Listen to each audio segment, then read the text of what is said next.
feeling ko mangyayari yung mga ganap sa industry of PBS. Kaya sobrang excited ako. Kinagabihan nun, hindi na ako nakatulog. Super excited ni Mai. Sabi ko, pilit kong matutulog sa van. Hindi pa rin ako nakatulog. Book agad. Alam agad kung how to go, where. And na-find out ko. So, timing in Philippines ako. So, super excited. Yes. And happy. Go artist. Ayun. Actually, hindi sila gawin. Sa people na makikilala. Cute. New Army friends.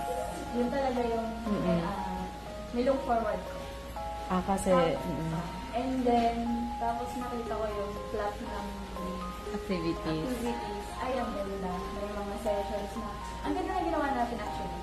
Yung nag-usap tayo, parang nakilala natin sa isa, tapos nag-usap tayo.